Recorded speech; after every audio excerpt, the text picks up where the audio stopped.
Iki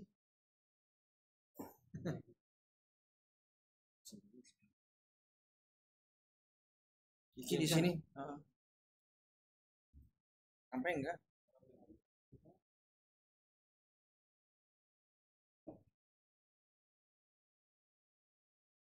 Kasih.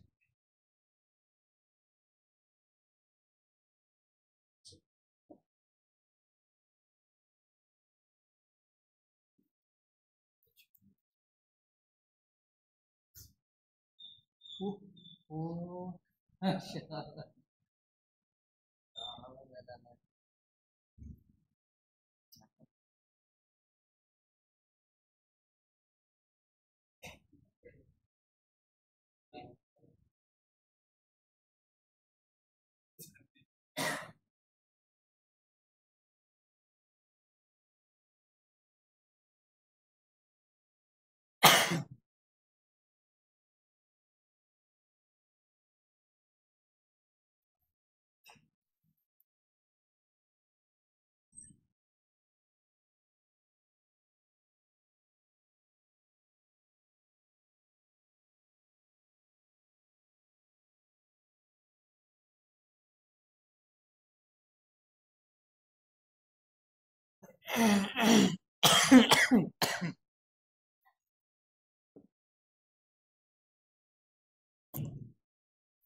Insyaallah.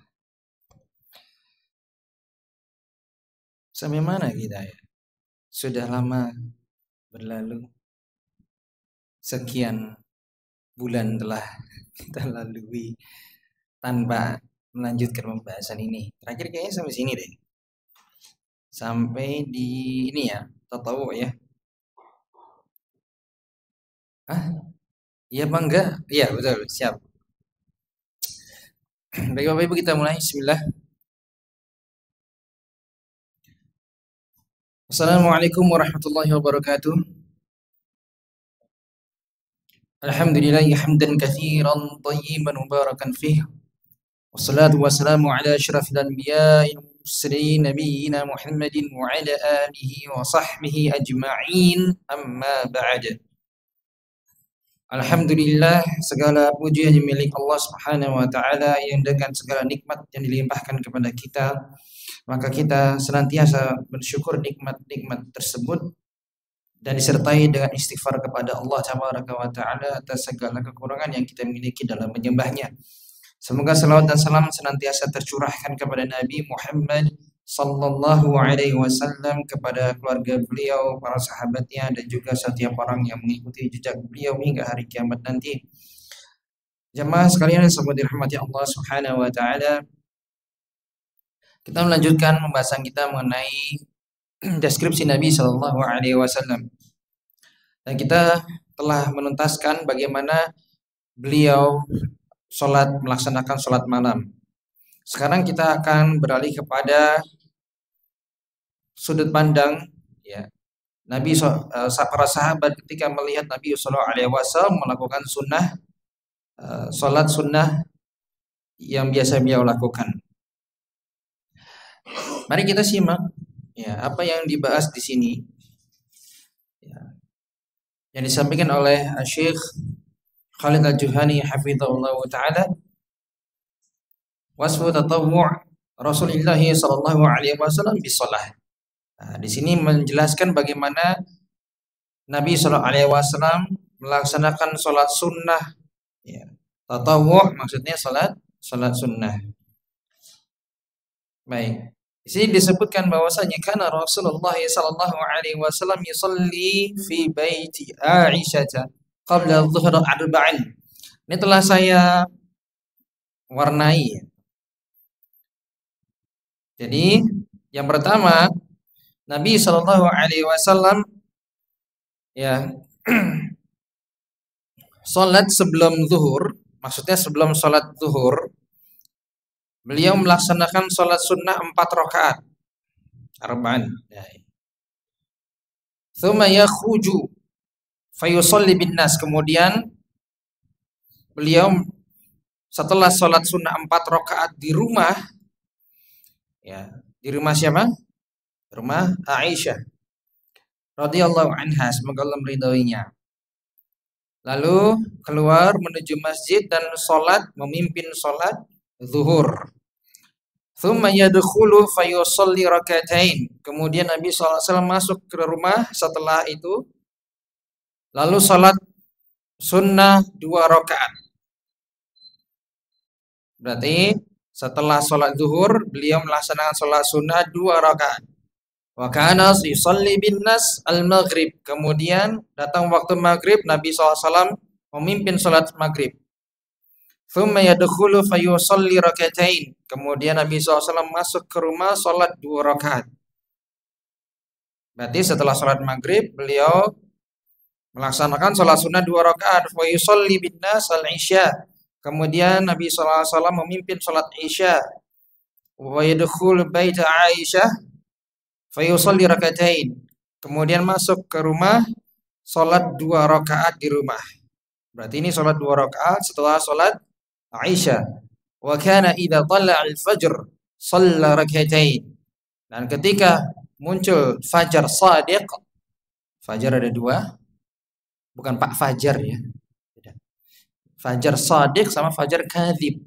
Ada 2. Fajar kadzib tuh yang dusta, maksudnya bukan fajarnya membohongi kita, enggak. Tapi maksudnya itu fajar yang belum masuk waktu subuh. Ya. Karena cahayanya menyerupai fajar, tapi sebenarnya itu bukan waktu fajar. Lalu ada fajar shadiq, yaitu fajar yang memang sudah masuk waktu subuh. Ya. Nah, ini yang dimaksud adalah ketika sudah muncul waktu subuh. Nah, sudah masuk waktu subuh, Nabi SAW sholat sunnah 2 rakaat. Baik, jadi berapa rakaat totalnya? Waduh, berapa tadi ya? 4, kalkulator kelarin. Mudah ya, 4 sebelum zuhur. Yuk kita coba yuk. Sini, sudah saya rangkum di pojok sini, pojok kiri. 4 rakaat sebelum zuhur, berarti namanya qobliyah zuhur 4 rakaat. Kemudian ba'diyah zuhur 2 rakaat. Oke. Okay. Ba'diyah maghrib 2 rakaat. Ba'diyah Aisyah 2 rakaat. Kemudian qobliyah subuh 2 rakaat. Nah, berarti totalnya berapa? 12 rakaat. Ya. Ini yang dijaga betul sama Nabi sallallahu alaihi wasallam. Salat sunnah yang dijaga Nabi sallallahu alaihi wasallam, ya, salat sunnah rawatib. Nah, jadi yang berhubungan dengan salat wajib. Salat sunnah yang berhubungan dengan salat wajib. Setelah maupun sesudahnya. Totalnya ada 12. Untuk qobliyah zuhur yang disebutkan di sini 4 rakaat, maksudnya adalah dilaksanakan dengan 2 rakaat salam, ya. 2 rakaat salam, 2 rakaat salam. Oke, sebagaimana di dalam hadis di mana Nabi SAW menyampaikan bahwasanya sholatul lail wan nahar rakaatain. Salat malam, salat sunnah malam dan salat sunnah di siang hari itu 2 rakaat, 2 rakaat. Maka 4 rakaat di sini maksud adalah 2 rakaat salam, 2 rakaat salam. Baik, ini adalah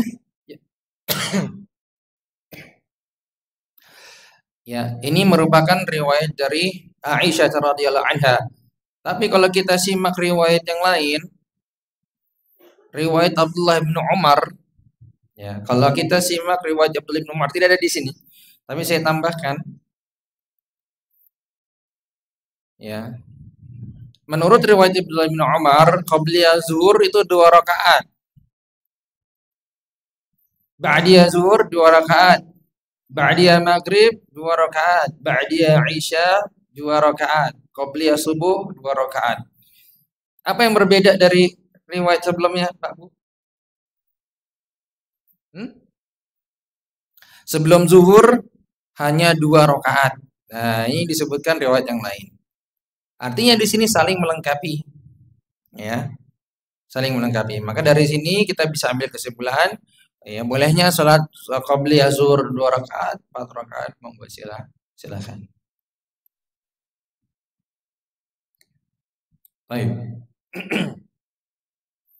Kemudian wa kana sallallahu alaihi wasallam yusalli qabla al-'asr arba'in. Kemudian Nabi sallallahu alaihi wasallam salat sunnah sebelum salat asar sebanyak 4 rakaat. Nah, qobliyah asar 4 rakaat.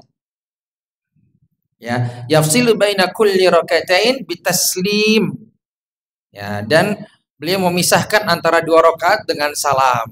Nah, sebagaimana tadi telah disampaikan, kalau 4 rakaat ini yang dimaksud sebagaimana sholat qobliyah zuhur, yaitu 2 rakaat salam, 2 rakaat salam.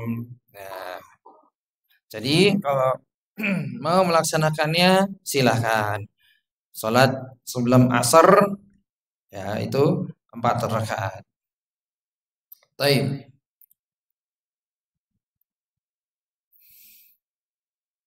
Kemudian wa kana sallallahu alaihi wasallam yusalli duha arba'in wa yazidu ma syaa Allah. Kemudian Nabi sallallahu alaihi wasallam salat duha 4 rakaat dan beliau menambahkan sesuai dengan yang Allah kehendaki. Oke, jadi salat duha di sini riwayatnya Nabi SAW salat 4 rakaat. Dalam riwayat yang lain, wa kana sallallahu alaihi wasallam yusalli duha 6 rakaat. Di dalam riwayat yang lain Nabi sallallahu alaihi wasallam salat duha 6 rakaat.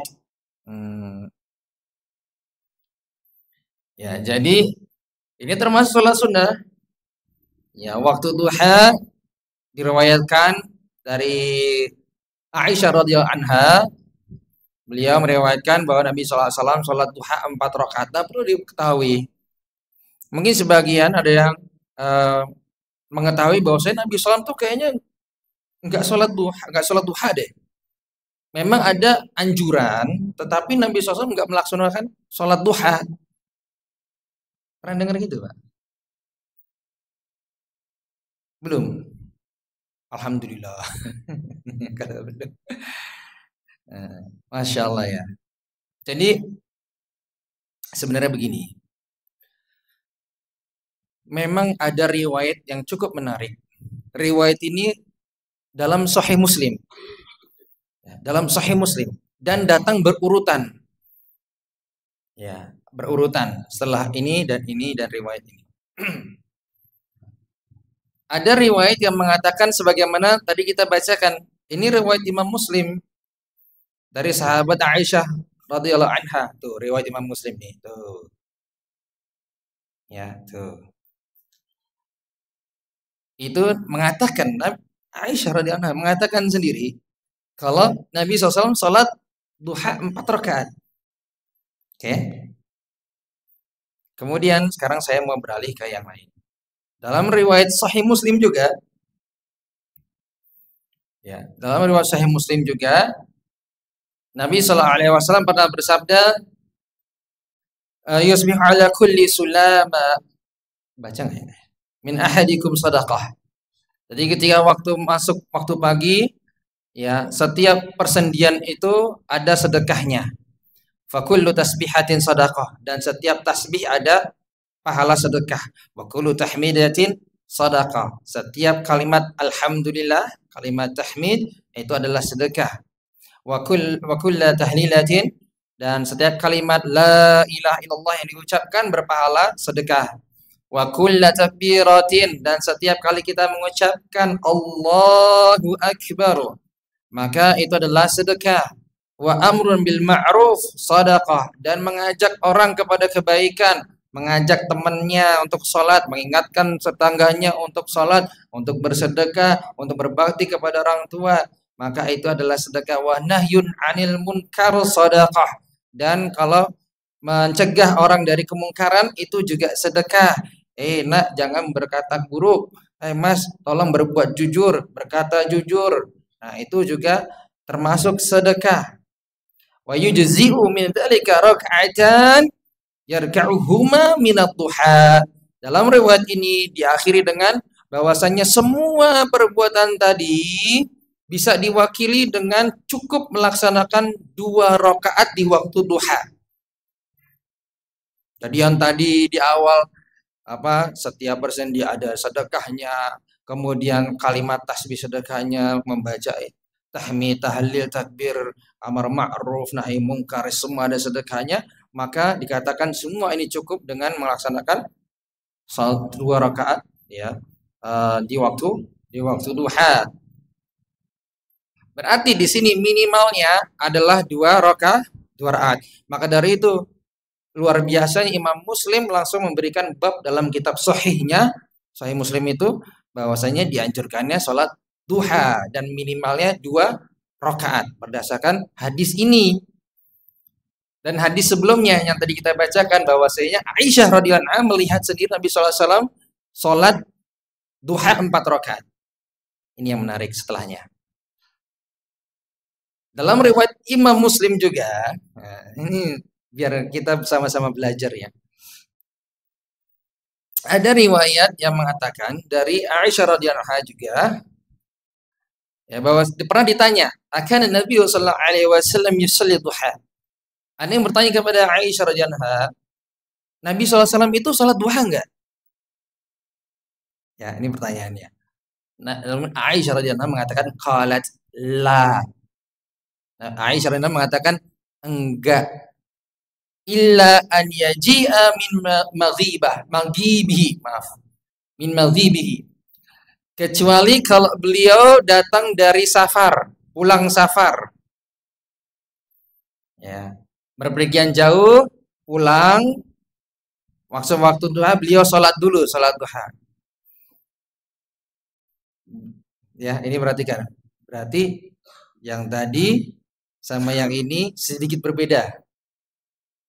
Di sini menjelaskan la enggak. Tapi kalau pulang dari safar, beliau sholat duha. Jangan pusing ya. Nanti di akhir saya akan berikan formulanya, insyaallah. Antidotnya. Berikutnya, dari riwayat Imam Muslim juga, ya, dari Aisyah radhiyallahu anha, beliau yang sama juga, sahabat yang mulia, istri Nabi tercinta, Ummul Mukminin, ibunda kita. Beliau mengatakan, "Ma ra'aitu Rasulullah sallallahu alaihi wasallam yusalli subhata duha qat."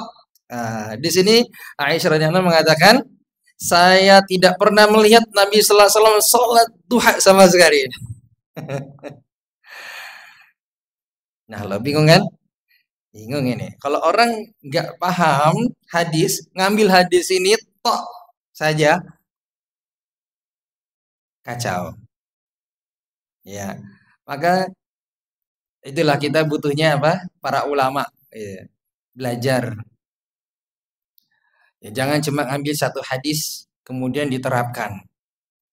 Ya, panduannya itu dari ulama. Ya, lalu dilanjutkan di sini ya. Wa in kana Rasulullah alaihi wasallam yad'ul amal wa huwa yuhibbu ayyamal. Dan Nabi SAW di sini sengaja meninggalkan suatu amalan yang beliau cintai untuk mengerjakannya. Khasyata ayyamala bihi an-nas fayufradu alaihim. Ya, khawatir beliau sengaja meninggalkan suatu amalan yang beliau cintai. Sengaja. Karena khawatir kalau manusia, orang-orang, sahabat mengikuti beliau, nanti jadi wajib. Nah, diwajibkan malah jadi memberatkan umat. Sama halnya dengan salat apa? Salat tarawih. Salat tarawih.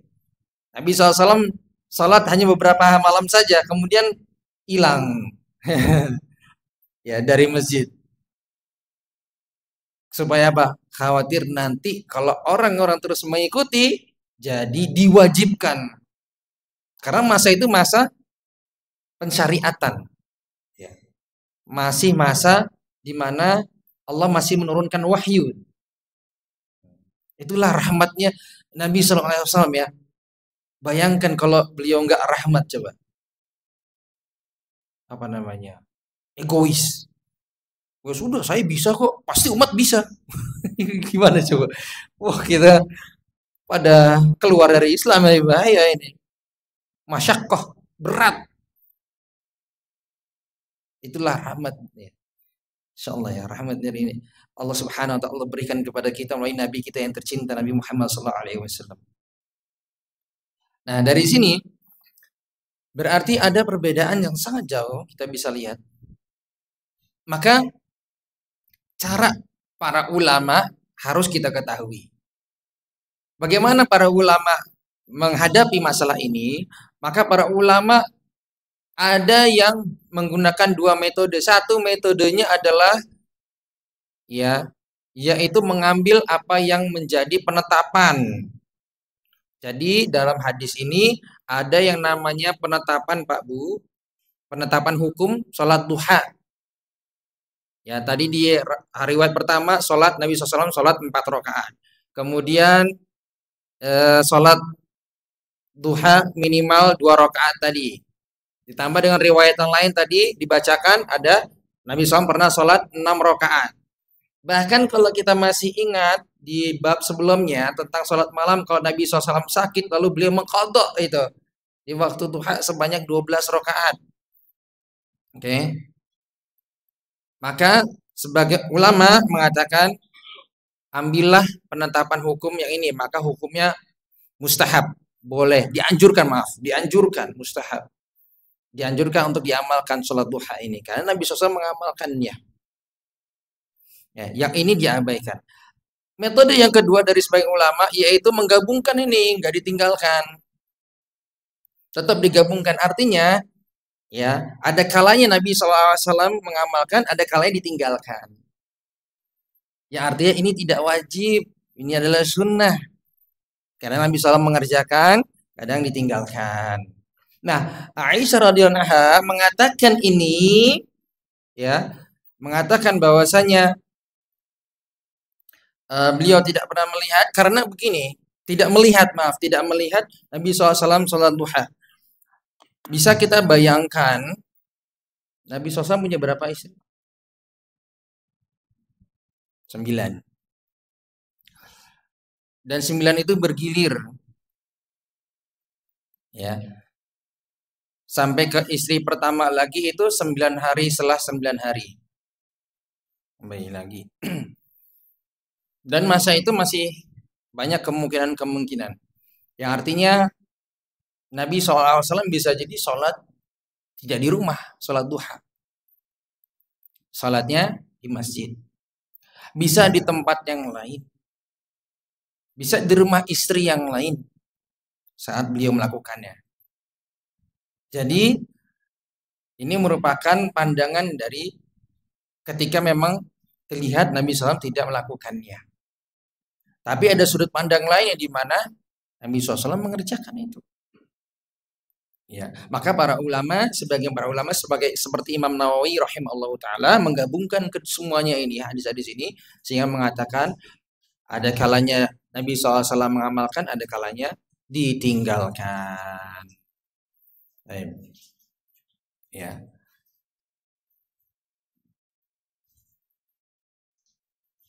Kemudian hal ini serupa dengan kalau kita mau sedikit bahas sedikit keluar dari ini ya, tapi ada sedikit persamaannya, yaitu pembahasan menetapkan, yaitu ketika membahas tentang Nabi SAW buang air kecil sambil berdiri. Ini dia. Ya. Ini pernah terjadi. Sahabat Hudzaifah ibnul Yaman radhiyallahu anhu mengatakan bahwa saya kuntu ma'an Nabi sallallahu alaihi wasallam. Saya dulu pernah bersama Nabi sallallahu alaihi wasallam ya di suatu tempat, kemudian Nabi SAW fabala qa'iman. Nabi SAW buang air kecil sambil berdiri. Kemudian ini sekali waktu ya. Ini sekali waktu. Kemudian dari Aisyah radhiyallahu anha. Berarti tadi ini penetapan hukum ya. Paham nggak kalau saya masuk penetapan hukum, jangan nanti bengong. Maksudnya karena ada hadis itu sehingga hukum bolehnya untuk buang air kecil sambil berdiri ditetapkan. Oke. Dalam riwayat yang lain Aisyah radhiyallahu anha mengatakan ya bahwasanya Nabi sallallahu alaihi wasallam, maaf ya, kalau ada orang yang mengatakan Nabi sallallahu alaihi wasallam kana yaqulu qa'iman falitasaddiquhu. Kalau ada orang yang ngomong Nabi sallallahu alaihi wasallam itu BAK sambil berdiri, jangan dipercaya. Maka yaqulu illa qa'idan. Nabi SAW nggak pernah BAK kecuali sambil duduk. Ya, jongkok. Langsung panas ini. Iya gimana? Nah, maka para ulama menggabungkan Pak Bu ini semua yang akhirnya dengan menetapkan ini hadisnya sama-sama sahih ya. Bukan hadisnya lemah yang satu sahih enggak. Ini kedua-duanya hadisnya sahih. Maka para ulama menggabungkan semua hadis itu yang ada. Digabungkan lalu keluarlah formulanya. Bahwasanya kalau Aisyah itu menegasi, meniadakan hukum berdiri, BAK sambil berdiri. Kalau Hudzaifah ibnul Yaman menetapkan hukum bolehnya berdiri kalau BAK. Maka para ulama menggabungkan ini lalu mengatakan penetapan harus didahulukan daripada peniadaan. Karena ada tambahan ilmu bahwasanya bolehnya BAK sambil berdiri. Lalu bagaimana dengan hadis Aisyah? Aisyah ketika itu kan tidak setiap saat bersama Nabi SAW. Beliau hanya melihat sekedarnya saja di rumah. Ya. Atau suatu waktu ketika berpergian. Tapi tidak menutup kemungkinan sahabat yang lain melihat seperti Hudzaifah bin Yaman. Nabi SAW BAK sambil berdiri. Ya. Maka dari itu, dan ingat semua sahabat adalah thiqah. Semua sahabat adalah orang yang terpercaya, sangat-sangat terpercaya. Ya, maka dari itu para ulama menetapkan hadis Aisyah ini menunjukkan bahwasanya kebiasaan Nabi Shallallahu Alaihi Wasallam adalah BAK sambil duduk atau jongkok. Ini yang harus kita ikuti kebiasaannya. Toh kalau suatu saat kita nggak mampu, maka boleh BAK sambil berdiri dengan menjaga ya, tetap menjaga agar tidak ada cipratan-cipratan dari najis itu mengenai pakaian kita. Oke, paham ya? Jadi ada kasus seperti ini juga selain tadi dengan sholat duha. Kesannya bertolak belakang tapi sebenarnya tidak. Bagaimana kita ketahui? Dari ulama. Maka kita penting ya ketika kita mengamalkan satu hadis itu, ada yang bisa kita amalkan langsung, ada yang butuh kita konsultasi dulu kepada para ulama, para ustadz ya, yang memiliki ilmu masalah ini. Baik.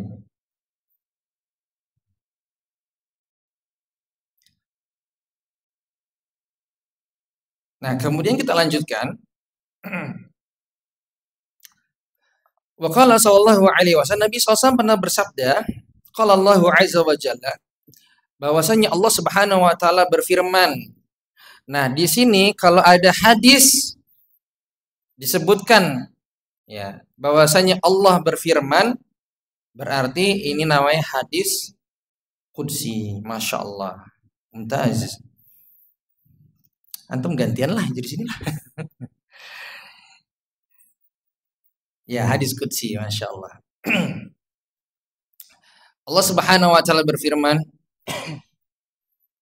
Hadis qudsi apa? Kalau saya balik bertanya, hadis qudsi apa?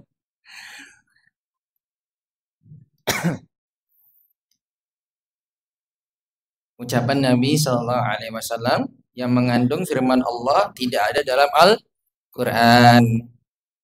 Ya, sini Allah SWT berfirman, Ibna Ibna Adam, salli li arba'a rakaat min awalin nahar fika akhirahu.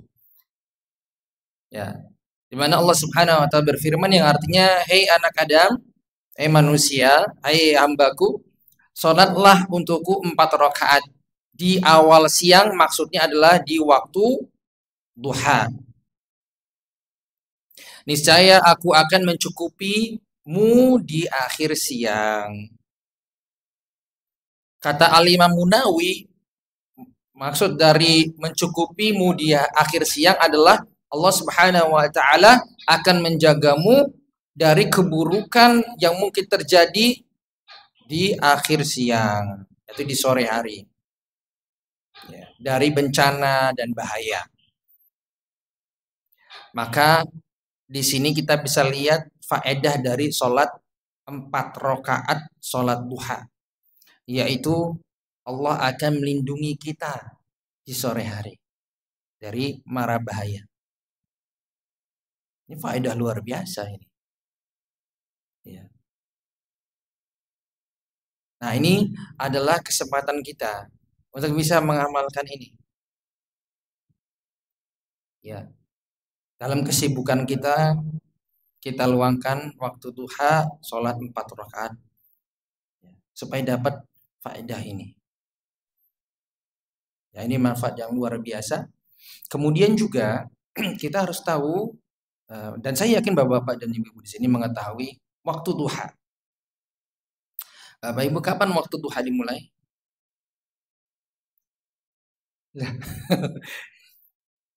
Ini Masya Allah, ini tawadhu semua. Saya bingung gimana caranya. Kapan waktu duha dimulai?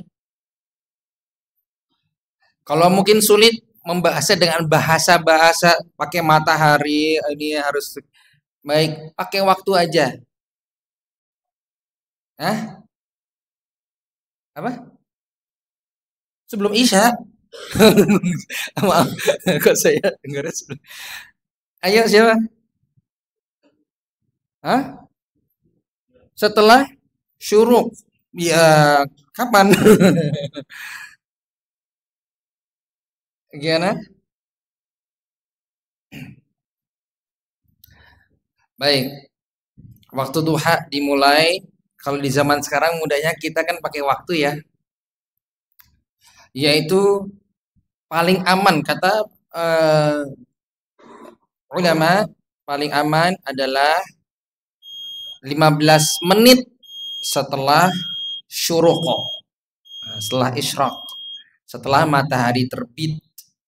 Bukan setelah sholat subuh, tapi setelah matahari terbit. Baik. Setelah matahari terbit, nggak langsung sholat, nggak boleh, itu waktu terlarang. Maka tunggu 15 menit paling aman, itu waktu mulai waktu duha. Baru kita mengerjakan sholat 4 rakaat. Di hari ini, hari Jumat ini, kalau kita lihat syuruknya adalah 5:22 menit. Jam 5 lewat 22. Berarti tambah 15 menit tuh.